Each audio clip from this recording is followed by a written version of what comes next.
Warm welcome for Garth. Thank you. Thanks. Yeah, David brought up a couple interesting things about the a6000 that Sony's marketing is probably not up to where their engineering is, and I think that's kind of where I stepped in, is because as a manufacturer of photographic accessories, I have to basically test everything. So I have three full safes full of equipment: Canon, Nikon, Pentax, Olympus. I basically have a camera store, and all the lenses and all the flashes and everything like that, because I test very rigorously all of the cameras and I want to know what they do. What happened with the a6000 is a very interesting story. I purchased some Sony gear from Sony, and when they sent it, they put in an extra box in there with a Sony a6000. And really no comment, just the box was in it. I thought, wait a minute, what is this? It was, you know, just a test, not as a gift or anything like that. And I pulled it open and I thought, well, why would they send me, a professional photographer, this thing that looks like a little point and shoot? I didn't understand it. I really didn't know anything about the Sony a6000 at all. But I got on Google and I did a search, and it said that it was the world's fastest autofocus, which really got me interested because I have twins that are 2.5 years old, and they dart around like little hummingbirds, right? And so I was very, very interested in fast autofocus, no matter what the format was. So I opened the box and I started playing with that autofocus, and I couldn't believe how fast it was. And then I looked up the retail price. It was something like $800, and I thought, okay, well, I definitely have to buy one of these because it's just you know, fast autofocus is something I really need. Now I have the A99, the A77, the A7R, the A7, and I use those, you know, for my professional use. The funny thing is that most, I'd say 95% of the time now, this is the only camera I use. And even for professional applications, and I'm going to show you a professional shoot that I did, and I used the a6000, which is quite interesting. I think it's exciting because it's a very inexpensive camera, and it puts a lot of power in the technology, features that actually are smarter than I am with my manual override. And that's something that's interesting. Typically, professionals really don't like to get into the automation features. You know, it's just kind of like, oh, that's a silly feature and all that. But I have found that if you set this camera correctly, and it took me quite a while to figure out how to do that, it actually makes decisions faster than I would, and the same decisions that I would.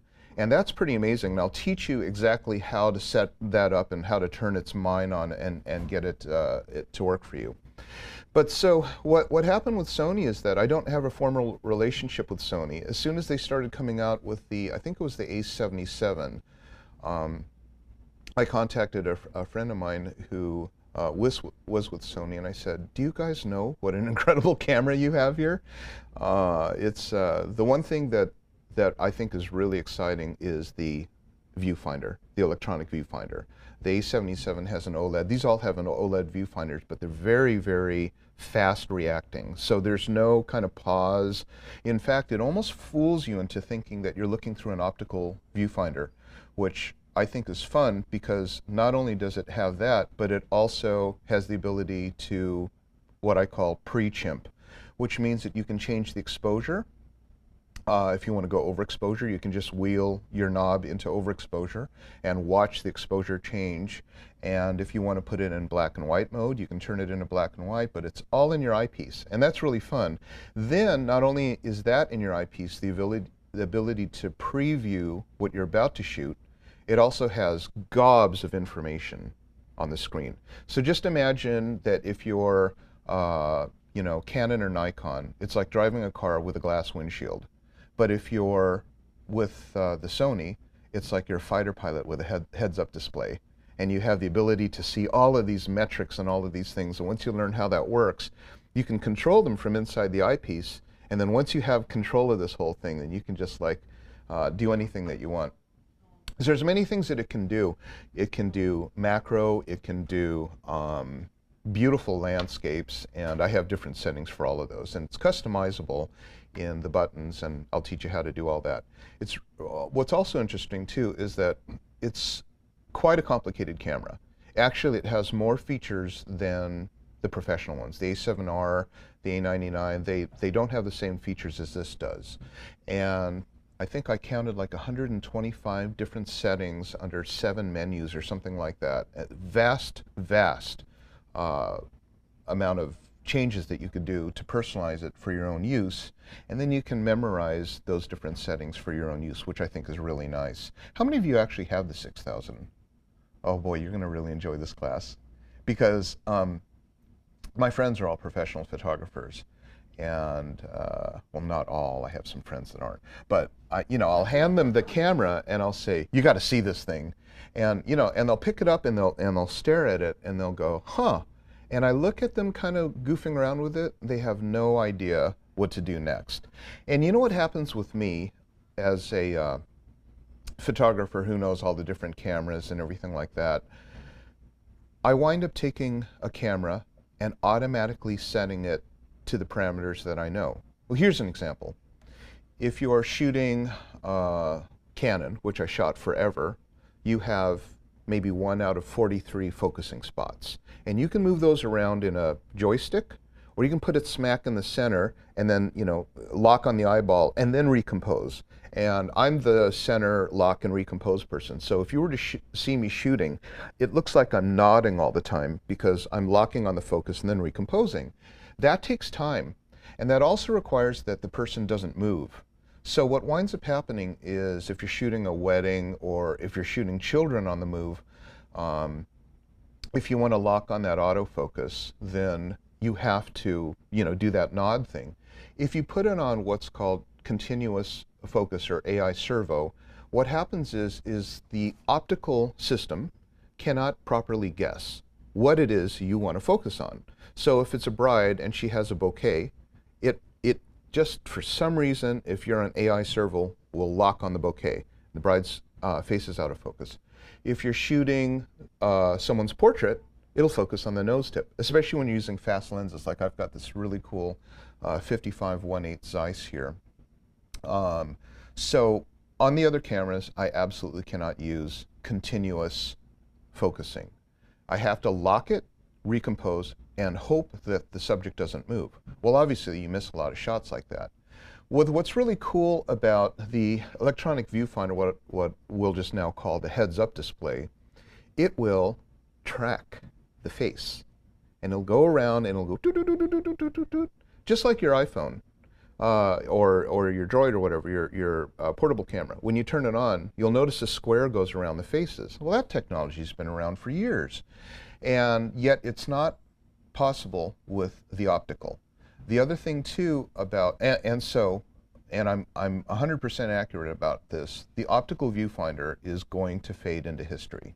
It has to, because what's going to happen is once you understand how to unleash the power of your a6000 or your A7R or any of the Sony ones with the OLED viewfinder and this technology, you'll go up to a camera store and you'll say, maybe you're looking at the Nikon D4S or some other $7,000 camera, and you'll say, oh, well, how do I activate the eye autofocus?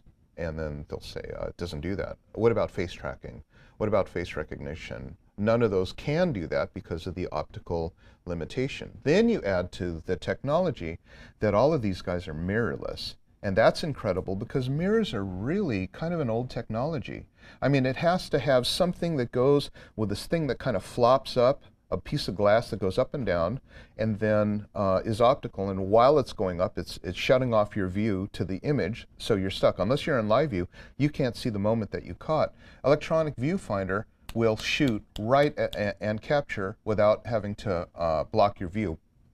So I think those are going away. The mirrors are definitely going to go away because the technology is just getting that much better.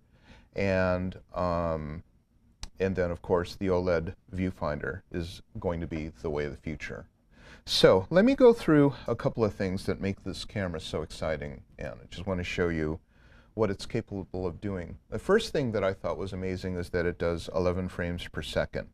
And that 11 frames per second sounds pretty cool. In fact, I'll show you what it sounds like, because those of you who have one, so this is what it sounds like. That's kind of fun. I just took 12 shots. Not only did I take 12 photos, but what happens is because it has the object tracking, those 12 photos will most likely be very much in focus. It's very, very fast. In fact, it's the fastest, most complete autofocus in the industry. I'll talk about contrast detection versus phase detection in just a second, but I wanted to show you just some examples of what you're able to do with this type of a thing. So right here, my son's dropping something. You can see it like on the fly. It's very, very fast. But this one here, my daughter is reaching out for a bubble, and I have this thing focus locked on her face. So right there, boom, the bubble pops, and then as you see, a bubble goes in front of her face, but her face doesn't go out of focus. It stays in focus. And then, let's see if it will go further. Oh, and then right here, same thing, where he reaches out and he pops the bubble. Like it literally can go and grab that while it's happening. Here, this is an amazing thing. The bubbles are crossing in front of his face, and yet the camera knows, even though he's moving around in the frame, not to hit a bubble.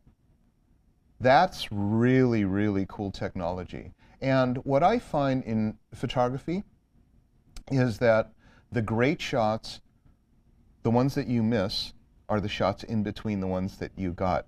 So much of photography is about timing, like when do you hit that button? And then when you hit that button, will the shot be in focus? Will it be exposed properly? What I like about shooting so many frames per second is that I nail the shot because it's getting so many different frames. Now, it's a lot of editing, but it's fun. It's really fun to go through and just, you know, see things like this and just go, wow, you know, nailed that shot. Here, right here is, I was doing, my friend has a horse show, and so what I did was I put this on the 11 frames per second, and you'll notice that that's a good shot, like the you know, tail's all out, and we're in the middle of a jump there and everything like that. But then, so that's a pretty shot. But then some of these are not so pretty, and so what would typically, like right there, that's not so nice. That one's really not so nice. And then if you aren't maybe a trained equestrian photographer or something like that, you'll miss that shot. It's very easy to understand how you would, but with the ability to face track and focus track and 11 frames per second, you'll get it. You know what's neat about face tracking or object tracking is that when it knows that you want a face, it's going to expose for that face. It's not going to be fooled by whatever your subject is moving around. So in this example here, I have, so my daughter is, how this works. I'll just show you right there. Oh, I wanted to show you that too, and I'll come back to it. But that was eye autofocus. Let me go back to it. I want to show you how this works. Eye autofocus is something that is a new technology I'd never seen before, and it's pretty cool. If you're a portrait photographer, you like the very fast lenses because you like to have that beautiful compressed look, that dramatic look like you have right there, and everything in the background's out of focus. That's what you want for portraiture. It's not as interesting if everything in the background's in focus because then that looks like you took it with your iPhone or something. In fact, fast lenses are basically one of the reasons that we go with these complex systems. Interchangeable lenses, the ability to control multiple flash systems and things like that. That's all reason to go toward a more advanced camera over your iPhone. But again, what happens is when you're trying to hit that eyeball, you have to either move the joystick around on the eyeball and hope that eyeball doesn't move when you hit that trigger, or you've got to put the spot on the center, lock that focus, reposition your crop, and then fire, hoping that your person didn't move. And as a person who shot weddings for 20 years, I know I've lost a lot of images, a lot of great expressions because the nose was in focus or something else, because I wasn't fast enough to sit there and then do all of that while all that was going on. So what winds up happening when you get this camera is you have to understand that technology, because you could, as most people would, program it so it behaves like what you know. If I didn't know that it had all of these artificial intelligence, heads-up display, decision-making capability, I would have put this thing on focus, movable spot, and then I would put it on autofocus still. And then I would have been shooting a Canon or a Nikon. So all of this work that these engineers in Japan did to make this incredible technology would have been turned off because I didn't even know it existed. And that's what's really cool about having a revolutionary product. They put in features that you don't even know you need until they give it to you, and then now it's indispensable. I mean, like your iPhone. Like, whoever thought a phone would be playing movies or browsing the internet until, you know, Apple did that. Same thing with eye autofocus. Once you figure out that eye autofocus exists, man, it's dispensable. Did you see right there? The little dot came across and hit her right in the eyeball. I'll do it again. Right there, I press a button. I'll show this to you live, and then it focuses on the eyeball. In other words, it looks at the entire screen, says, yes, I know there's a face, and I'm going to find the eyeball. Right here, what you'll see is as I'm moving around, if you're on a regular camera and you go into heavy backlight like this, that subject's going to go completely dark because the camera is doing what it's called matrix metering, I think in Nikon, or multi-zone metering in Canon. What it's doing is it's taking the entire scene and it's trying to figure out what you're doing. Like, what do you want? I have no idea. And that's the best that it can possibly do under the physics of having an optical viewfinder. But when you have a smart viewfinder that has the technology to track your subject, then it will expose, prioritize for that subject. In other words, this is how smart it is. If I were shooting a Nikon or a Canon, I would have to be on spot meter. No doubt about it. Now, spot meter doesn't follow your focus dot around, it's the center, okay? So here's what would have to happen. As that you saw that go back and forth, I would take my camera, put it on spot meter because I want the face in, and then as it's going back and forth, I would have to do a focus lock and an exposure lock at the same time while remeasuring every time the camera moved. So I'd have to crop and refocus, so focus lock and expose lock, or maybe I would think, you know what, we're eventually going to move in front of the bright window. Let me just open it up and fix it in RAW or something like that later. And I don't shoot in RAW. I think it's a good idea, but I just don't have the patience for it. And plus, my technical accuracy is pretty good. But with this, you can shoot JPEGs all the time. And it's quite an easy camera to use in the beginning, and then you can customize it to do some really crazy things, and I'll show you how that works. Now, this right here is a great demonstration of this face technology. So what happens is that as soon as I put this into a crowd of faces, it's going to put a circle, or a little square, on all the possible faces that are there. The camera knows that these are people, and so it wants to know which one do you want. So what I do is I do a thing where I choose the face, and I put that lock on autofocus right there, and then I'll choose that person. Or I could actually do this with face recognition and record, I think, 12 different faces, and in that crowd it will find the person that I recorded in the morning, and it will prioritize on that. But watch what happens. There's a double square over this girl. Now other squares are forming. See how the squares are forming around other people's faces? But as she walks around, it knows Gary wants that person. See the other faces? It doesn't get confused. And what's neat about she can walk off, completely off the screen, come back, and it'll know it's her. Wonder why I didn't that time. Oh, his shirt got, that was really funny. We did find, I had to retrack again. Once she walked off, I think it thought that shirt looked like her face, which it actually did. But you'll see right there that it prioritizes on her. And this is something where, again, I cannot move that focusing point back and forth. And, oh, so there it happened. So she actually went off the screen. And you would think the camera would forget about her, but then it does remember that that's the person that Gary wanted, even if she left the screen. And that's something that's quite remarkable. Again, if I were to deal with one of the typical cameras, I would have to then move my joystick back and forth to find that girl. But you know, she's in front of a black curtain. So what'll happen is it will try to do an average metering for the entire scene, say, wow, we're really heavy on the black, let's open it up, and the poor girl would be overexposed. But because it knows that I want a face, but not just any face, I want that face, not that face, not that face right there, but that one, it'll properly expose and fire on that person. And boy, once you start to play with this, it's so much fun to goof with. It's kind of like, you see those war movies where they have the drones showing all the, the soldiers coming in, they got the squares going around, and then, with the infrared footage or whatever. This is kind of like that. When you walk around with this thing and you activate it the way that I'm going to teach you, it's like, boop, boop, boop, boop, boop, boop, boop, boop, and it's doing all of these thoughts.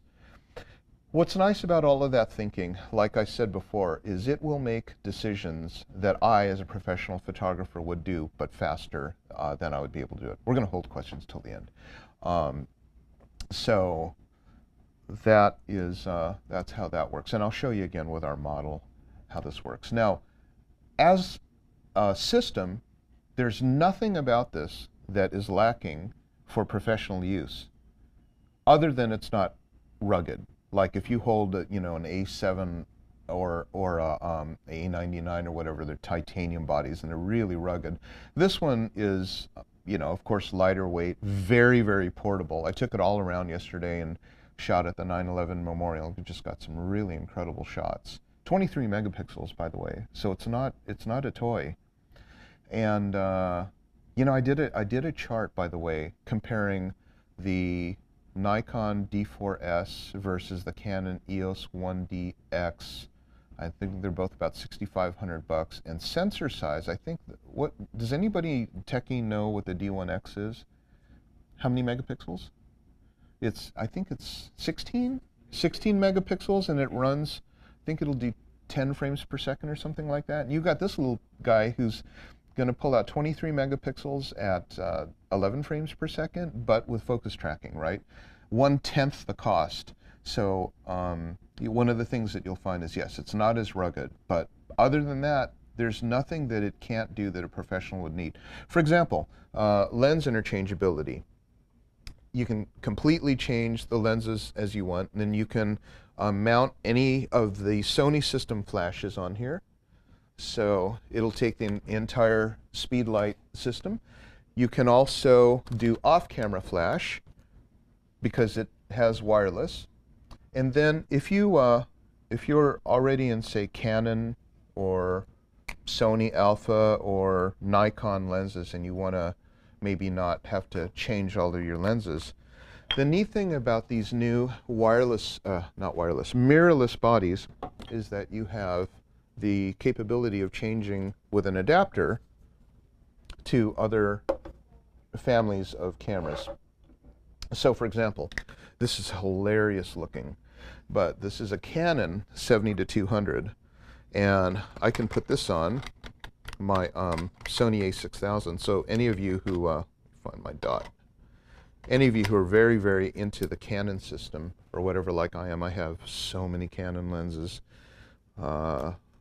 You know what lens I really like is the 14-2.8 rectilinear Canon, but you can put this on. And so now you've got yourself the ability to basically put on your Nikon lenses or your Canon lenses or whatever and switch out. This is something that you can't do because in other cameras, because the body will allow you to do that and have different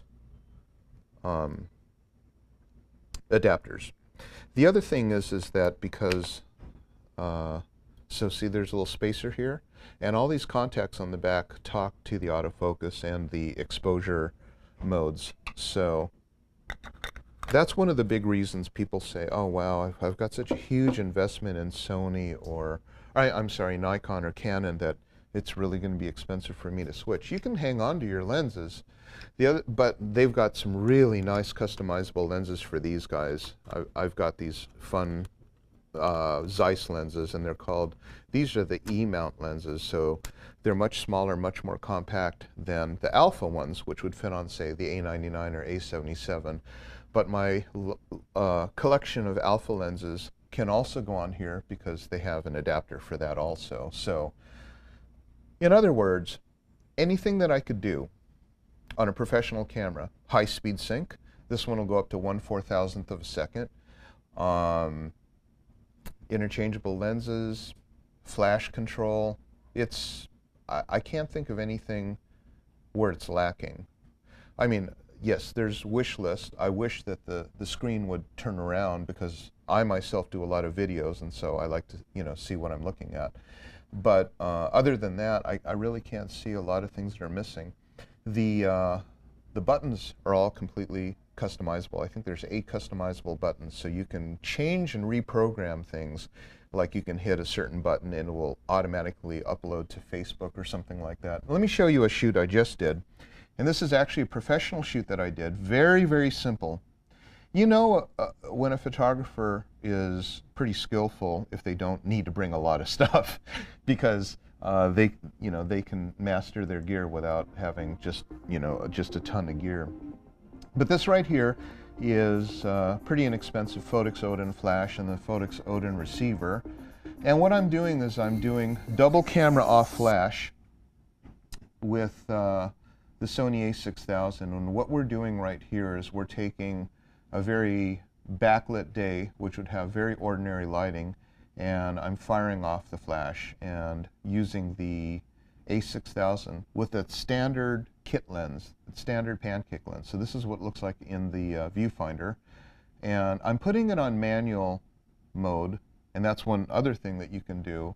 I like to go in manual mode so I can have my choice of shutter speed and aperture and let the camera do the rest of the automation. The camera, using auto ISO and different things like that, will change things around. But what I've done here is I wanted to take the sky down, which if you come to my, is it 11 o'clock class? 12? If you come to that class, I'll teach you how to control the lighting around. But so in that shot right there, I have everything that I'd ever need. High speed sync. I have the ability to shoot manual, to control speed lights via remote, and I've got a 23 megapixel image. So there's nothing lacking, and this sounds very interesting, but I could confidently shoot a wedding or something very, very important with one of these. And the format, by the way, is very nice. It's very fun to have something so small to carry around and shoot. The other thing that it'll do is it will upload straight to Facebook from the sensor. And I was interviewed by PDN magazine. It's a photo industry reporter magazine, and they asked me what I thought was wrong about the SLR industry as it was shrinking in size. And I said, well, it's very, very simple. The first company that makes a camera that will upload directly to social media will then be the one that advances very strongly, because we only see social media images, at least most of the kids I know, or even us. And so what happens is they're all done on iPhones. But if you can imagine having spectacular images from a DSLR, or not a DSLR, mirrorless, these are now mirrorless, but maybe, you know, full frame or an interchangeable format, and put it up on Facebook or Flickr, and then it says taken directly from my camera, maybe it says Sony A7R or whatever, people will go, my shots don't look like that. I want that. That's the best way for a camera to advertise itself, is to, as soon as they come out, put it up, let it go on Facebook, let it have a tag on it that says shot from my Pentax, whatever.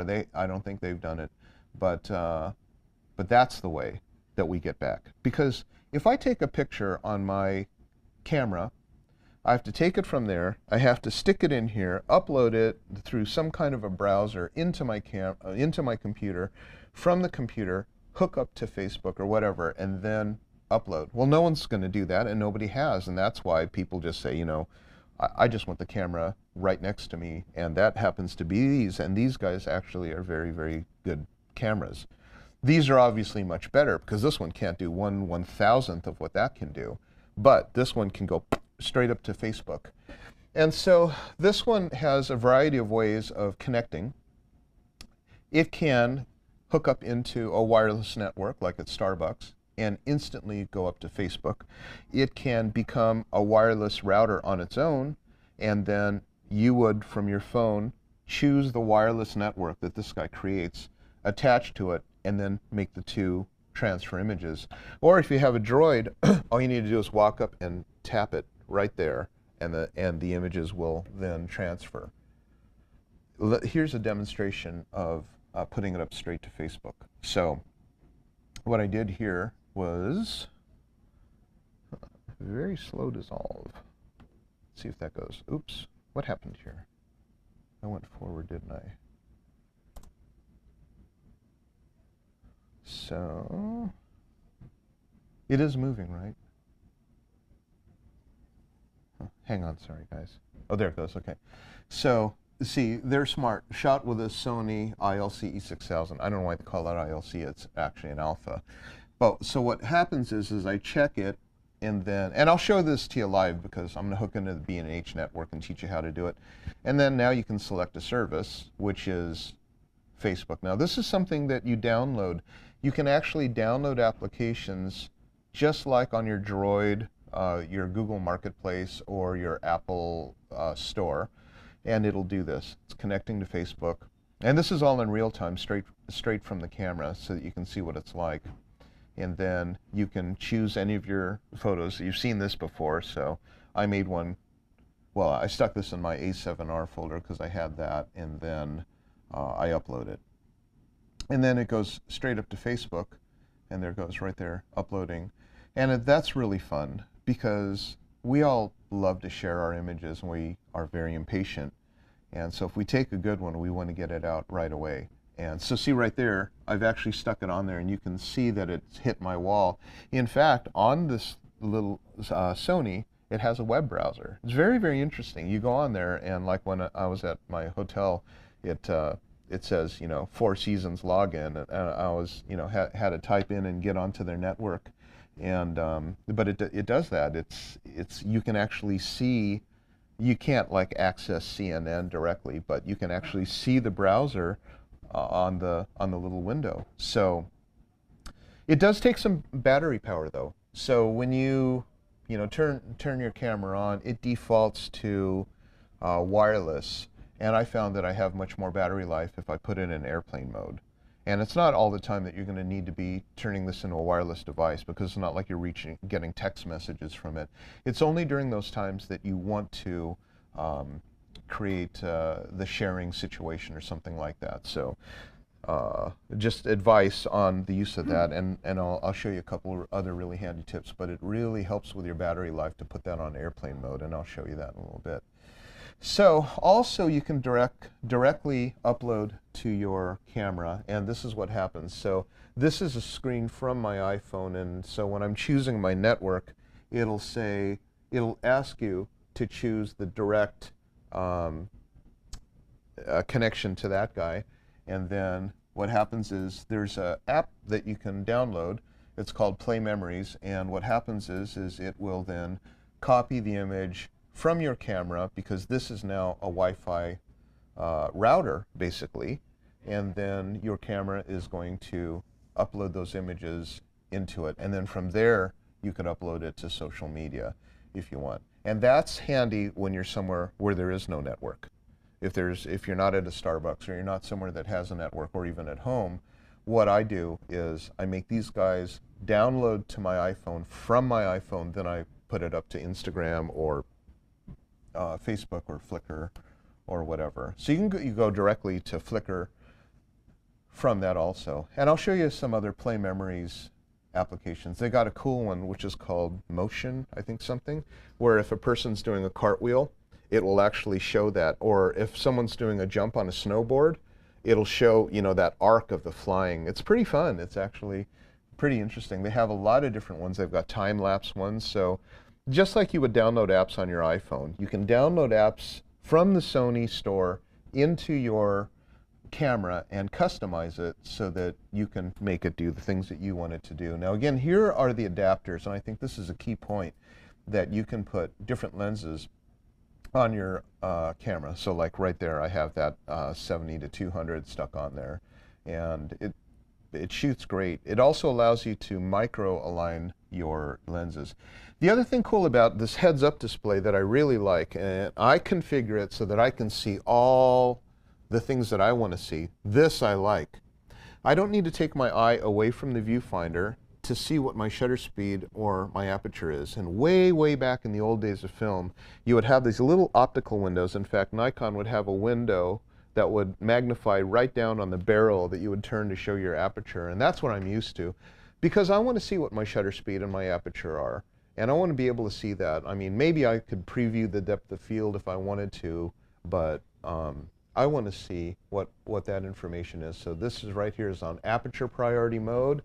We're at 16:9 resolution, 10 megapixel, just because I was going to upload this on the internet. If I was in video, then I'd be at 24 frames per second. I'll talk about why that's better. And here's my exposure override, my ISO, and my shutter speed. So that is all as my fighter pilot mode. I want to see all of those goodies because that's going to affect how I do my shot. So, okay, let's switch over to the camera so I can show you. I think it's time to switch over to the camera. Okay, so we are now on the camera itself, and I'm going to take you on a little guided tour of what this camera does. So, by the way, I have a channel called Sony a6000.com, and if you want, I have I think it's a 3-hour video on exactly how to work every different aspect, how to customize it for macro shooting, how to customize it for portrait shooting, and all that. And it's called Unleashing the Power of the a6000. Because I promise you this, the manual won't teach you any of this stuff. The manual has nothing. And the funny thing is that I searched the internet far and wide to find out information on how to use this thing, and nobody had it because what they sent me was one of the first. It wasn't even available yet. I think I got it in mid-April. Then on top, so you know, what was really funny is I was actually talking to one of the Sony engineers as we were kind of going through all of the little stuff, and I had the best tech support in the world. I had the cell number for one of the Sony engineers, which was awesome. But armed with that, I thought, with a camera this revolutionary and no information out there, I'm going to have to make a pretty intense video so that people can understand what it's capable of doing. Because if I don't do that, then this camera might not get the attention it deserves. And so I've been really interesting, right? Because I've been on this personal campaign as a non-Sony spokesperson to get people excited about a camera that I have no real affiliation with. But let's go through what this does, and I'll just go through the menu, and I'll briefly show you quickly all the different things that you can set up and the way that they work. So we'll just go through the menus real quick. And right there, so of course this is aspect ratio and quality and all that. And I always keep these on very high. Aspect ratio is 3:2 when I'm shooting prints, because that'll give you your 4:6 print, your 5:7 print, your 8:10 print. 16:9 is something that I do when I'm doing my movies. And I do a lot of videos, as you can imagine, being the father of young children. So my record setting is always on 24, not 60. And I do want to show you what the difference is. Do you guys know what the difference is between 24 and 60? Well, obviously there's a lot more frames. So if you're shooting, say, tennis or something like that, you can in your editing software go to slow motion. But the 60 mode is, it looks like you're watching a soap opera or a camcorder. And I'll show you the difference. 24 is what we call cinematic. Film was 24 frames per second, and it had this smooth look as you're transitioning around. So let me put it on 24, and I'll just kind of show you what that looks like. So let's go ahead and we'll hit movie, and we're recording. Okay, so doesn't that kind of look, okay, that looks normal, and that's what you would expect. Okay, so we'll stop that there, and then now I'll go back to my menu, and I'll put it on 60 frames per second.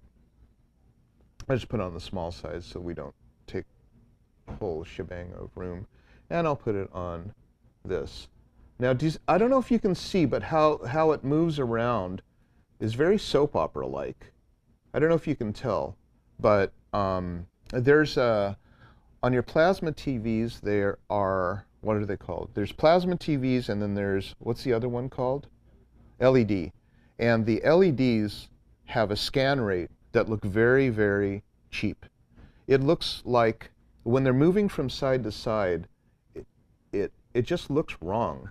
And I don't know if you can see it. I can see it clear as a bell that this looks like a camcorder to me. Okay, now watch, let me go back to the other guy.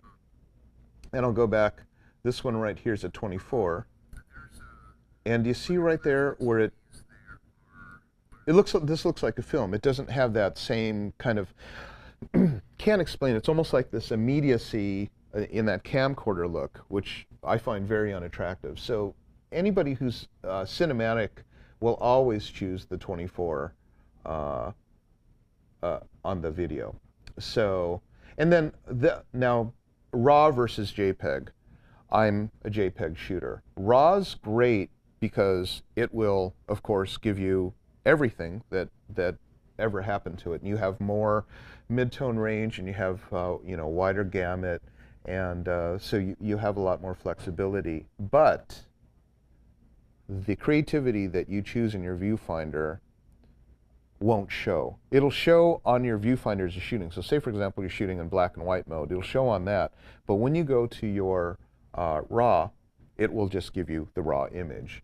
You can shoot RAW plus JPEG, which is fun, but I found that the exposures are so accurate on this that you could shoot all day long in JPEG and not need to go into your image processing software. I've always found that people who use imaging processing software don't have their monitors calibrated correctly, and they always wind up kind of screwing everything up anyway. So, and then plus I think people get a little, I don't know, OCD about they have to change every image just because they can. And the camera does a very good job with the exposure. So now right down here, the file format, AVCHD, this is actually quite confusing, especially if you're using a Macintosh.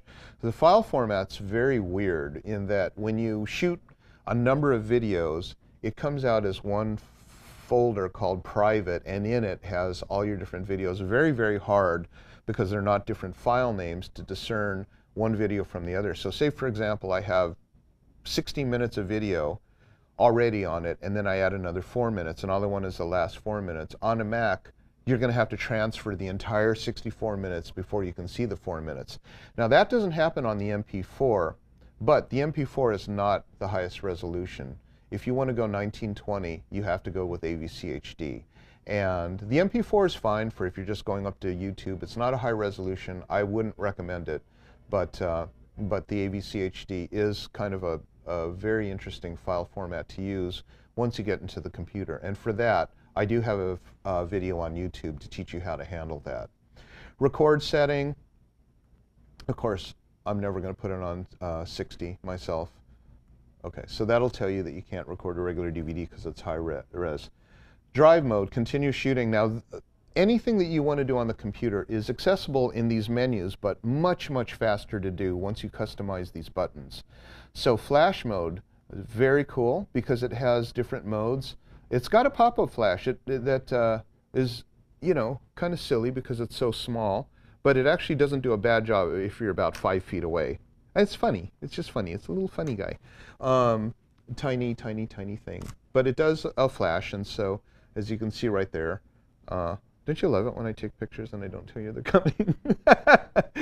I'll erase it, don't worry. But anyway, so, but the different flash modes are, when you can go wireless, you can go slow. Slow is used for when you're shooting indoors because you want to open up the ambient light. And that's part of the fun in the decision-making process that this thing will do. Rear is really kind of for a special effect. When you're in really low light situations and a person is walking horizontally across your frame and you want to get a black shadow behind them, then you put it on rear. If you don't have it on rear, they're going to walk into the ambient light and you won't have that cool look. And then wireless is my favorite because I can do so many really cool things to use with that. So the wireless function actually turns this little light into a master controller, and it will control the slaves. So that is something you do. Flash compensation is the mixture between the front and the back. I normally leave that at 0 because it's such a good system. And then the focus mode. Now this is something that is not in any other camera. Doesn't look like it's, you know, fireworks or anything. It's just called automatic autofocus. Well, what is automatic autofocus? Automatic autofocus is a decision maker. It decides if you're going to be on single shot mode or continuous mode. Now, single shot means that it'll lock the focus the minute you depress this button halfway. You all know what that's like. It goes zip, and then it stays there, waits for you to shoot. Continuous means while your finger's down, it's constantly moving around, and this is something that's suicide for a typical Canon or Nikon. AFA will choose if you should be in single shot mode or continuous. Basically what it does is it will put it in still shot mode if your subject is not moving. If your subject is moving, it'll put it in continuous mode, and I really like that. This is the manual focus is kind of cool because it has the ability to, I think I've customized this, when you touch the focus ring, oh, I didn't customize this yet. When you touch the focus ring, it'll magnify 16 times, and then you hit the button and it'll go back. Really fun to play with that mode. Okay, so I'll go through here. Focus area, wide. This is the one you should use on this camera and no other camera. Here's your choices. You can go wide or zone, which breaks it up into different zones, or center, which is the one that I would use for my Nikon or Sony. I would use center, and then I would, let me just show you what it looks like. Okay, this is center, and so what happens is, you see the little square right there? What it wants me to do is it wants me to go like that, hold the button down, then reposition, and then fire. Ooh, I just shot 3 shots because that was on high mode. Okay, that's what I would have to do with a typical Canon or Nikon. But on this one, I haven't turned it on yet in this mode, so I'm just going to go to, oh, and this one is the movable spot. Now this means joystick. That means that you're going to say, I want those eyeballs. Okay, wait, move it over there. Okay, now let's fire. That's how slow it is in a typical world. And that's one that I wouldn't suggest. However, if you don't know what this camera does, you'll automatically choose one of those 2 modes. And you typically would never use something where it picks the focus area, but this one you can, and so choose wide, and I'll show you the other companion settings that you have to use and able to do that.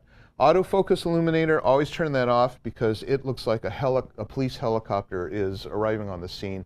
It throws out such a big red cast that it's actually quite alarming. Drive speed, of course, is something you don't need to focus in the camera. Autofocus track duration, that's really kind of fun too, because you can tell the camera how long to go before you let go of the thing that you chose. And that's under track duration. So if you're on high, high means that it'll forget very, very quickly which one you wanted. Remember how I was showing the girl and I'm going around, very, very sticky, or on my boy and all the bubbles were going around? Just imagine if you're at St. Mark's in Venice and all those, all those seagulls go, are they seagulls or doves? They're doves. They all go flying and you've got maybe someone running through it, but it doesn't get confused by the doves. Keep that on normal. But if you want it to get maybe more confused and not be so sticky on hanging on to things, then put it on high. That's one of the key features of this. Exposure compensation, that's all, nothing really new. ISO auto, okay, I want to talk about this because ISO auto is something that a lot of professional photographers haven't yet really grasped. I think it's an awesome thing. Awesome, because I can put the camera on manual mode, not worry that I'm falling out of range. Like, let's say, for example, I'm shooting a wedding, I'm indoors, and I say, I want these shots to be at about 1/25th of a second at f1.4.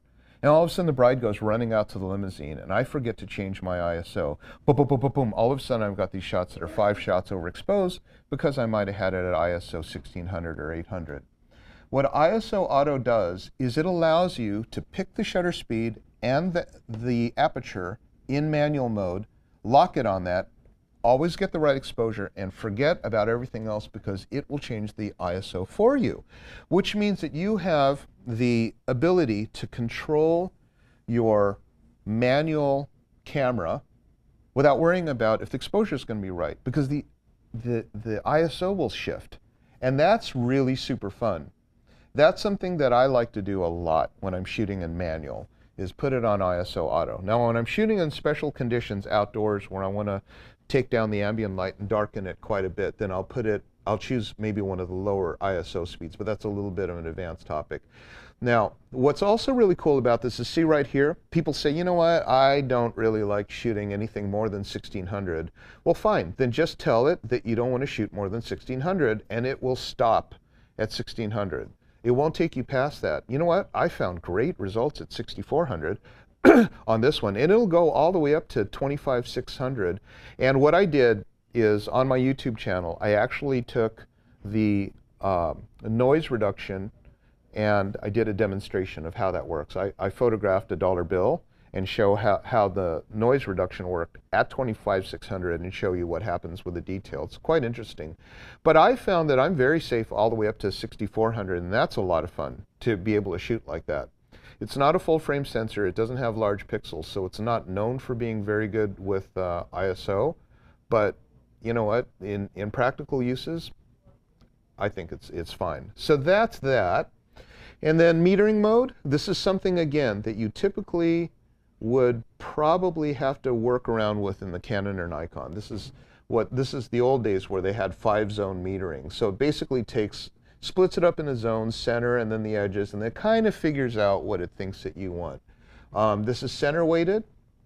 You wouldn't want to use that, and you wouldn't want to use spot either, because I'm going to teach you how to get around those and use the multi-zone metering. So that is a setup that you'd want.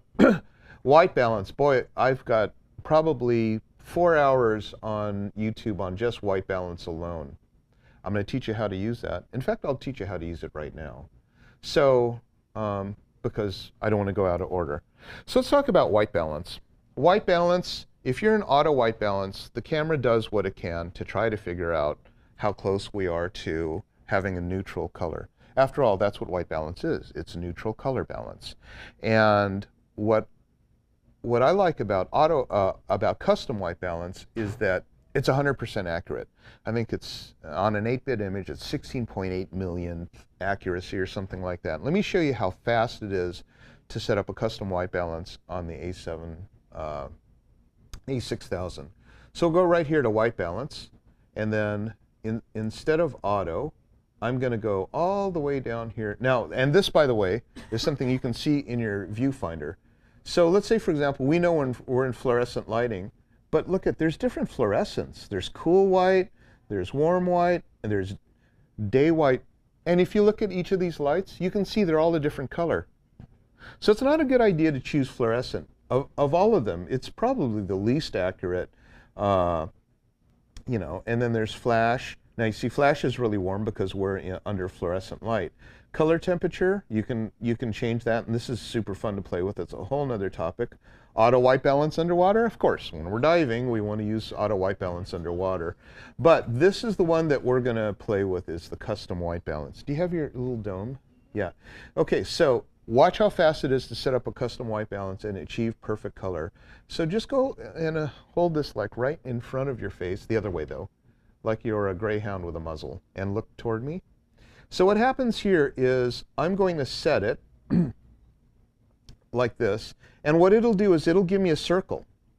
And so that's all you do, is you press that center button right there, and it will now record that. And it tells me that we are at 3,700 degrees Kelvin, and we're 2 steps toward magenta on the green to magenta scale. That, yeah, we're fine. That is completely perfect lighting. And if you look on here, it's like the shirt on the gentleman, the chairs are all completely gray. Your shirt is a turquoise color back there or something like that. This is 100% accurate. And what I like about the ability to hold that and call that a custom white balance is that now I only need to do this once. So long as the light doesn't change, I'll have perfect color. So if you're doing product photography or flower photography or something like that, and you want to have perfect white balance and have the color perfect, that's all you need to do. Now what you just saw her hold up was part of my the Gary Fong color calibration kit. There's a clear dome and one that's like that. And the reason why it's round is because we don't have a gray card here, but I will have you hold up the back of this. Go ahead and take that guy right there. So let me show you the difference between. Okay, so hold up that card the other direction. Yeah. Oh wait, you did have it right. Turn it the other way, sorry. Now just kind of move it up, down, or whatever. Not that much, but little micro moves. Yeah, see that? Now do you see how the color changes whenever she moves it? And the reason that happens is because the light that's hitting it is different from wherever she moves it. She might be more into the fluorescent or whatever. And just the tiniest moves changes the color. In the old days, we used to use gray cards. And I had problems with the gray cards too because the color would constantly change. So what I did was, go ahead and grab that round guy. So what I did was I made these guys in round. And what that does is that captures all of the light that's hitting her face. A face is three-dimensional. And so the color balance area, you see how they give you this nice little circle right there. And see that circle? It's perfect because it's picking up all the color that's hitting that ball. And so if it's from above to the side, there might be a red brick wall on the side, there might be green grass over there, and there might be daylight from above.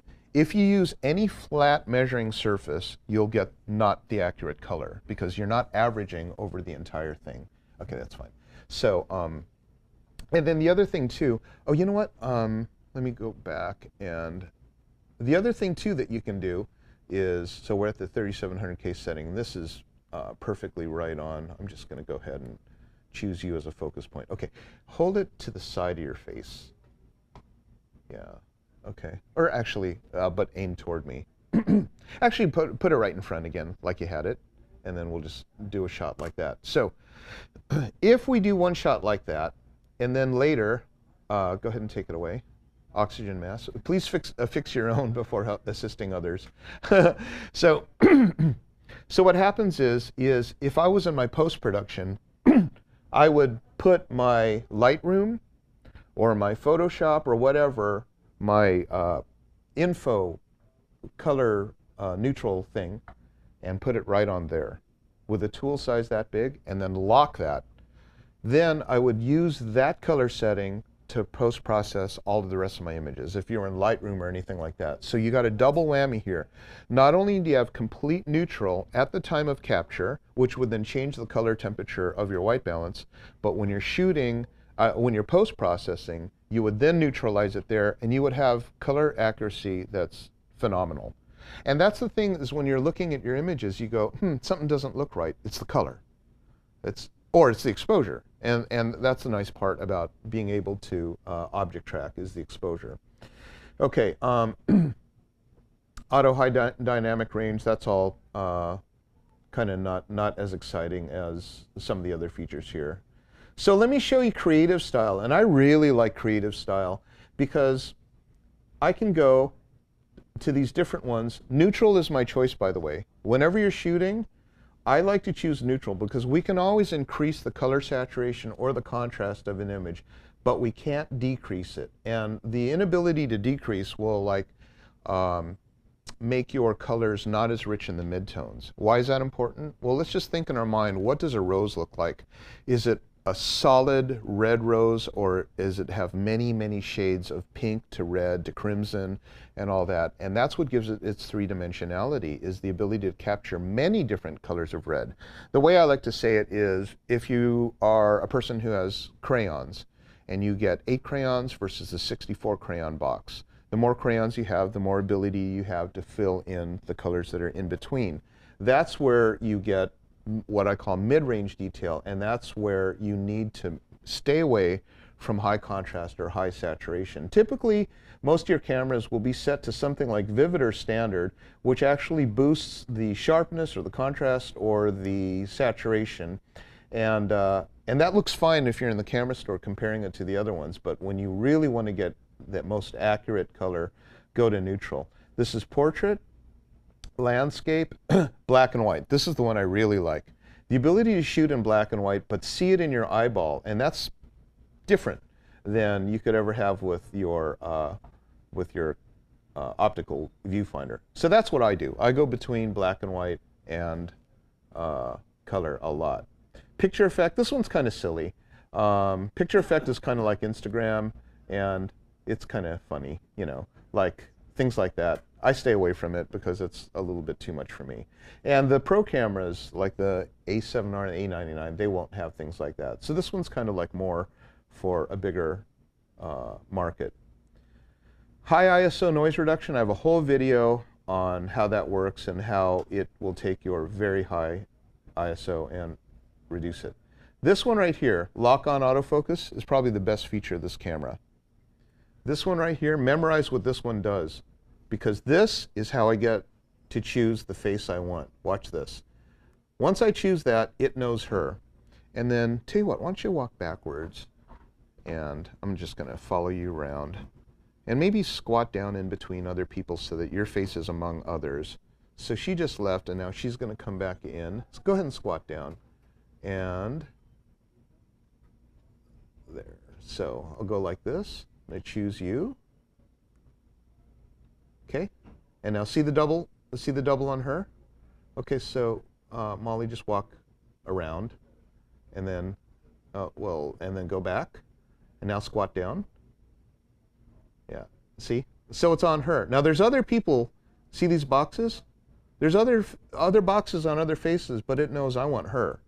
And that's the cool thing. So now, there we go. And now, tell you what I'd like you to do is I would like you to go ahead and squat down again. And then, so we're focused on her. Go forward, kind of do a little very fast move forward. Okay, so let's look at that. And so attract her. I'm a cheapskate with cards. You can do much better than that. Yeah, we're on a slow ISO here. But that's 7 frames per second. So it tracks her. I wonder why it went to, are you guys at the same distance away? Kind of looks like it caught on that guy right there. But that's how that works. So when you're shooting, you lock on the face right there, and then it knows. Now we're going to go ahead and move you off the screen. And now there's other faces, yeah, but none of them have the double box. You're not Molly. We don't want you. Where's Molly? Oh, there she is. And this is something that I can't do. Now I've got this thing open up to, well, this is F4 right now. Let me open it up to 1.18, and this is where you'll see it's really dramatic. By the way, do you see in here how that's my eyepiece? This is what I'm seeing is those things coming across. So I want to shoot at 1.8. I can see that right here in my eyeball, like that. Now, let's say, for example, I want to go to manual mode. When I move my dial, I have this set up to show me in my eyepiece what mode I'm on. Do you know why I like that? Because this way, I don't have to take my eye off the camera. Look up here, see where my dial's at. I can actually sit in here and shoot. Now, the minute you buy this camera to have the most fun from day one, put it on the green mode, intelligent auto, and I'll show you why. Because what it does, look at that, right up there, portrait. It knows that it's a portrait. And then if I were to put it out toward the store maybe, wait, oh, there's still people there, okay. But it changes the mode. See, the portrait's gone. If I were to put it on a landscape, it would say landscape. And the funny thing is if I put a baby in there, it'll say baby. And that's really quite interesting. So if you're shooting and you just want to have the computer take over all your controls, put it on that, and it will then choose what it thinks that you need. Here's another thing that's super fun to do. So that would be the very, very beginning. Then once you're away from the green mode, so say for example, you know, it's like, oh my gosh, I got to shoot a wedding. Put it on green mode if you don't know what you're doing. It will make really, really good decisions for you. Look, it takes over every control. I can't change the ISO. I can't change anything. I can't change anything about this. In fact, I can't even change the creative style. I can't turn it to black and white if I wanted to, because all of them are disabled because it thinks that I want the camera to take full control. So this is complete autopilot. And when you're in portrait mode, what it does is it will turn the color into the portrait color. When you put it into baby mode, it actually gives the baby a slightly more of a blush look. And it's quite something. Okay, let's do something else that's really kind of fun. Let's do smile and face detection. So I always have face detection on. The King's hat right here is register faces, and I think it'll register 12. How many will it do? How many faces? Is it 12 or 14? Yeah, 12. I think it's 12. So if you're shooting a wedding at the beginning of the day, register the bride's face, the groom's face, maid of honor, you know, whatever. And then if you're shooting the cocktail hour and you got a really long lens and you're way off in the background, there's all these people around, you just basically just go, oh, bride, groom, and it'll find those faces. It'll instantly put the double box around the faces that you've registered. It's so fun to let the camera do all of this stuff. Now, face detection being on is something that I normally do when I'm shooting portraits. If you're not shooting portraits or you're just doing landscapes, this is a waste of time. This one's funny. Smile shutter. On big smile, on slight smile, on normal smile. Now, here's what happens here. And I know it's really something that you might just kind of wonder, is this useful at all? Well, I'll tell you what it does. It does not take over your finger. In fact, I can still shoot however I want, but go ahead and smile for me, Molly. See, so the minute that she smiles, it shoots. So if I'm like, oh, I fell asleep. What? Oh, goodness gracious. Oh, thank you. I forgot. So it does that, and that really does help because it automates. So it's not going to take over. Don't smile. It's not going to take over because once I shoot, I still have control, but it's going to throw images into the mix. And so you can just say, you know what, I don't feel like broad smile. I feel like, you know, just kind of regular smiles or whatever, and you can change that. So that's really kind of fun. So that's smile detection. Let me put this guy back on to program for soft skin effect. Now, soft skin effect is great for, no, I'm going to put it on Molly. Watch what it does. And all this does really is it saves you processing time. There's a whole bunch of different, you know, post-processing software that you can use that will do soft skin effect. But on this one, what I'll do is I'll put it on this menu guy here. Oh, we got to put you on. When it's grayed out, it'll say, oh, it won't work on continuous shooting because I can't think that fast. So I'm going to change the drive mode to single shot. And then now I'll go back to menu and then do soft skin effect. And then I can put it on off or low, medium, or high. Molly, come in closer so I can get in really. Go ahead and sit down. I think the light was better there. I'll show you what soft skin effect does. And no matter who you are, it's fun to have.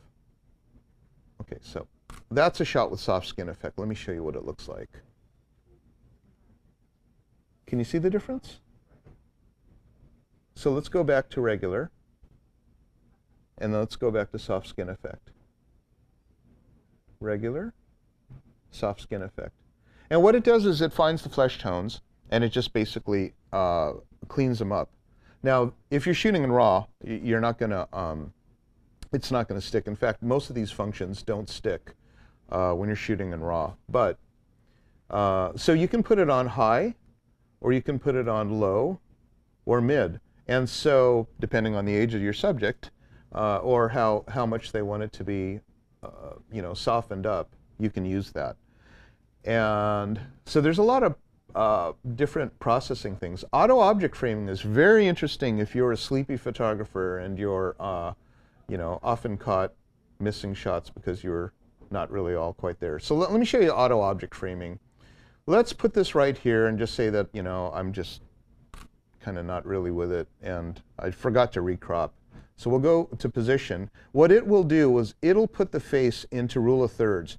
Now it doesn't override your cropping. It will give you an additional shot. So it throws two in there. One was you doing it wrong, and the other one is, I think that's what you mean. So when people say, you know, I don't really like this taking over my cropping, it's not going to take over, it's going to add another one because it thinks that you made a mistake. And so all of these things here, I know it might be surprising, but it is really handy to someone like myself as a professional photographer. Now, all these other things. Zebra. Zebra's really neat because it shows you blown out areas in a barbershop stripe and things like that. These are all wonderful different ones. And in my Sony a6000.com website, I teach you how to use all of these: peaking level, peaking color. This is for manual focus. When you put it on peaking color, it'll show you everything that's in focus in red, and that's kind of fun. Okay, so let's just go through these. Pre-autofocus, always leave that off, because if you use pre-autofocus and you, what it basically will do, a focus before you touch the shutter. And that's a huge drain on your batteries. Let me see what else is fun. Front curtain shutter, that's always left on. That's one of the benefits of having this type of mirrorless thing. Face registration you already saw. Micro adjustment for autofocus and lens compensation. Those are when you're using the adapters and you want to get those adapters nailed in. Okay, custom function. Hey, by the way, how am I on time? How much time do I have left? 40 minutes. Okay, good. Because I want to teach you how these things work. And it's okay. So function menu set, and this is really fun too because you can customize what your fighter heads-up display says. Do you really care about flash mode? If not, go over here and choose something else. Maybe you want to see what the drive mode is or something like that, or what ISO you're on, or lock on autofocus. So you can customize all of that to show what the buttons are. Now this is what I typically have. I really like having all of these things on. So that's kind of that. So this is what shows up on my screen. You can customize your screen because there's many other choices you can make. This one right here is one of my favorites, the custom key settings.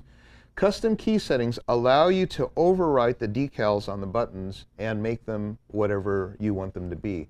So for example, there's a big fat auto exposure lock button. I don't often use auto exposure lock because I don't need it because the subject tracking is so good. So I can choose maybe picture effect or soft skin effect, turn it on, turn it off, or whatever. All of these different things can be chosen instead of the AEL. And what's neat is you can put them into different memory banks. So say, for example, you say, memory bank 1 is for when I'm doing landscape photography. Memory bank 2 is when I'm doing portrait photography. And then all of these things are going to be memorized into that register. And so that's what I do here. But the custom button 1, you see this eye autofocus? It's not on any of the buttons when you buy the camera and open it from the box. So that cool eye autofocus function is only on when you customize a button for it. Let me show you how this thing works. This is super fun because I've got myself right here. Very, very fast lens. Let's open it up to f1.8, which is why we pay all this extra money for. And then I'm going to put the custom 1 button. Watch this. Eyeball. And that, to me, is extremely fun because how would I do that otherwise? And so it will lock on that and it will focus on the eyeball and fire. And that's what, you always hear about in portraiture. Oh, the eyes weren't in focus or whatever, something like that. And so, but that, you will never find that function unless you customize the menu. So you need to know about customizing the menu. So let's go back into this. And then dial wheel setup.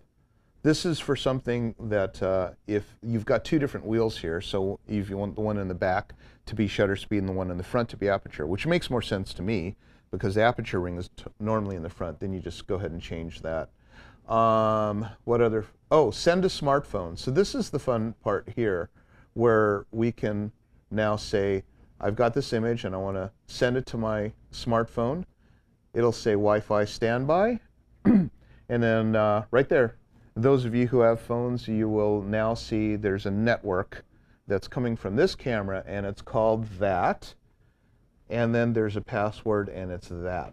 And then so what happens is once you do that, as this guy is now transmitting as a wireless hub, you can then transfer your images back and forth between your smartphone, rather than having to, go back and forth and access it through the different modes. Okay, so let's see, that's view, where are we here? Oh, I'm back over here. Where was I? Send a smartphone. Okay. Airplane mode I already told you about. Access point set, that's just your Wi-Fi. So right here, I'm looking for, oh, there's B&H Superstores. How familiar is this? But this is a camera that's doing it now, right?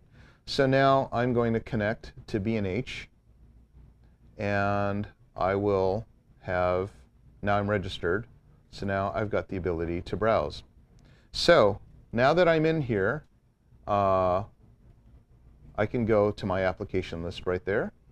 And these are the ones that I've just uploaded. This is Motion Shot, Direct Upload. Now, Play Memories Online. Let me show you how this works. We'll go back here. We'll get out of this application, and I'll show you what we're going to do here. We're going to go to this right there, and the application list. Motion Shot. This is one that I just downloaded, and I think it was about $5. So this is kind of like the Droid store here, where you can go over to see Play Memories camera apps.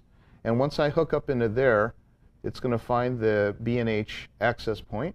And then it's going to show my all the different apps that are available in the App Store. So these are some that I've downloaded. This one's kind of fun, Motion Shot. This one is something that you have to buy separately. But we're going to give this a go, because I've never played with this before, and I'm anxious to see what it does. Okay, we're going to do something where we play with the new toy. And in these, by the way, always turn off your cameras before you pull the lens off, because you can see right now, you can see the sensor. It's electronically charged. So if you take it off and the camera's on, it's a static magnet. When I turn it back on, it's going to buzz off the dirt and the particles. But okay, so now let's see what happens here. Be on. This will be kind of fun to see what happens, because I have not yet played with this toy. All right, so I'm going to lock on Molly. Function disabled. Why are you disabled? What am I on? Oh, I'm on the Play Memories. Okay, got it. Okay. So Molly, what we're going to do, I'm going to have you go to the end of the aisle. Have you guys played with this before? Am I doing it right? Okay. And I have it on slow though. Let's check the functions here. Oh, it's on high. Okay. So Molly, I want you to do a cartwheel. No, actually, but I do want you to move very, very quickly across the frame. Let's see how it goes. Okay, so 1, 2, 3, go. I've seen it, and I downloaded it. Okay, so she has to move faster, or what's the? I can change the speed, right? Wait, let's go to function. Function, and it's. I changed it last night. See up here? I was able to change that. Oh, there, high to low. There, okay. Now, Molly, move faster, and it's going to capture slower. Okay, go. That's more fun. I think that should work. Okay, so now.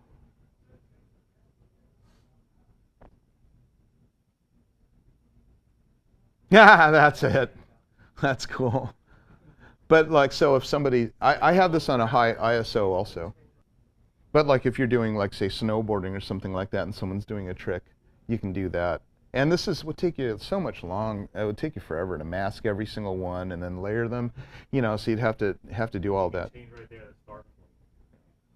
Oh, you got rid of number 5. Yep. Oh, so you can fun. actually press up and down. Like, see, I'm pressing. Oh, I'm pressing the dial on the back. Oh, that's cool. Huh. That's awesome. Pretty cool. Yeah. Toys.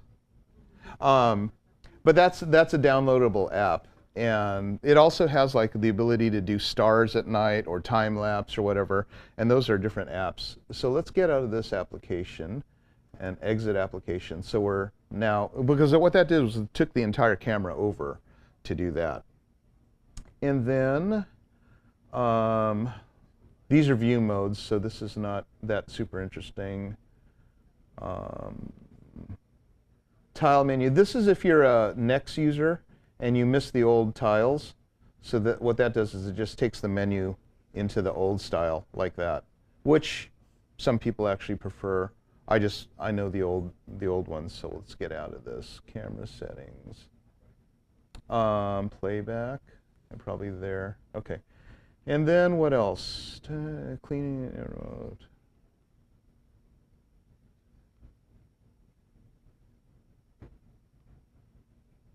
Yeah, I think that's basically it in terms of the usage. So. What video resolution is 4K? Yeah, this won't do 4K. No, it's just 1920, 1080, 1080p. So. Anyway, but yeah. Great. I think we did a pretty good job of covering what it does. Thanks for coming. Hope you're excited because it's fun. Whether you're a hobbyist or a professional, B&H has the answers to your questions. Experience a world of technology at our New York City Superstore. Connect with us online or give us a call. Our staff of experts is happy to help.